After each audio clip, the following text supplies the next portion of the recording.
Well, of course, when you realise that there's a new film coming and there's a script about to come over, you try not to go, where am I, where am I?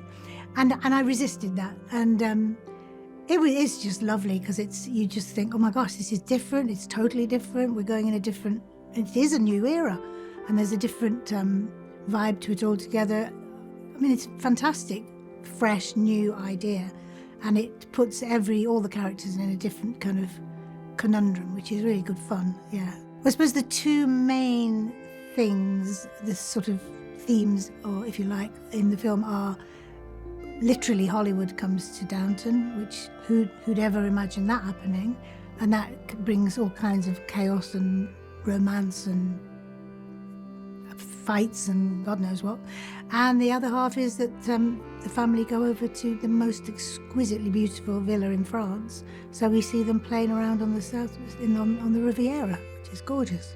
Apart from working with Sophie McShearer, which has been a joy always, I have to say the scenes we do with Paul Copley have always been so lovely. He's a wonderful actor, I think, and I love his character. He brings such a kind of warmth and honesty to it. I just love Mr. Mason. And it's been very slow, but it's very clear that they are interested in each other, fond of each other, but quite correctly, at that time, a woman like Mrs. Patmore would be very cautious and shy about declaring how she was feeling. He's been a little less shy, and very gradually he's laid a few hints that he might find her an interesting and nice woman, and I think she's finding that very exciting and lovely to hear. But neither of them are the sort that are going to leap into action, so it's the slowest burn, but it's kind of sweet, I think. Well, I think all the characters downstairs have a different view, very slightly different view of what they feel about this invasion. I mean, Daisy is completely over the moon, besotted, wetting her what's-its because she's so excited. Because she's in those days they would go and watch movies, and these would be, I mean, it would be like goddesses walking into the house. I mean, it would be mind-blowing for them. And Anna Bates is the same. They all have little cuttings of their favourite stars. Mrs.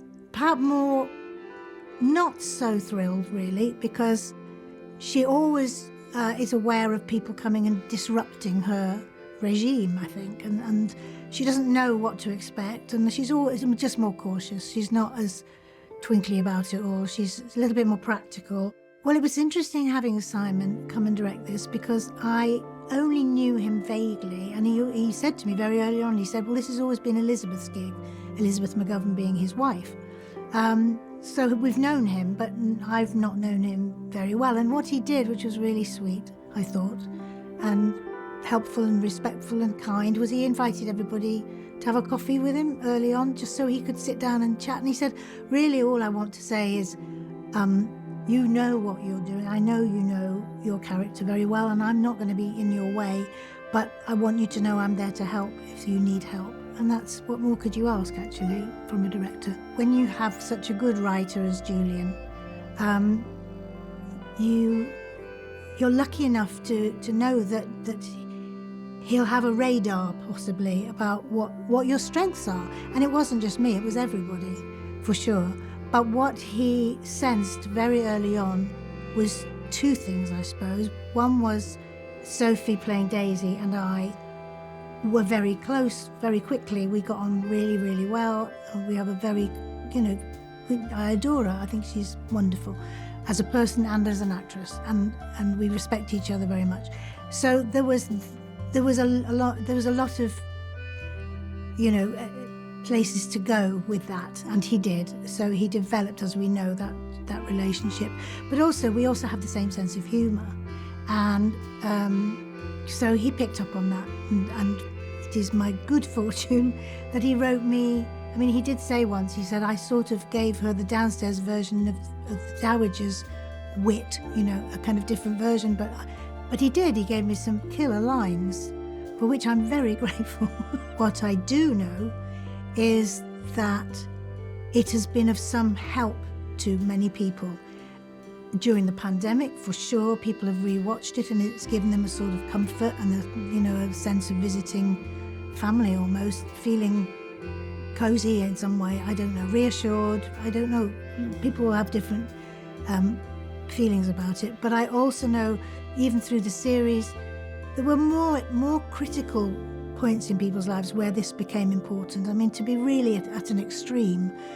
We had a family who they were losing their mother in a hospice, and the only thing they could really do together was watch Downton, which they did, and she was able to see it and be comforted by it, and they will always remember that. That was something that just aided them through a really horrible time, and that's a real privilege to be part of something that would have that effect on people. Well, I wouldn't want anybody to see the film other than on the big screen, because it's usually pretty exciting visually, but this time it's visually exciting with bells on, to be honest, because you've got lots going on at the castle, and then you've got France, and it's stunning. It's absolutely stunning. It's lovely to see those actors out there doing their thing and looking amazing.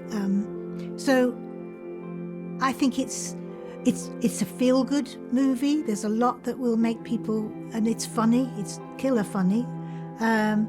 And it's entertaining, and it will be a very happy distraction, I think, for a couple of hours after a time when people have been really pushed and feeling, low and lonely and cut off. This hopefully will be something that will make them smile and make them feel a bit hugged.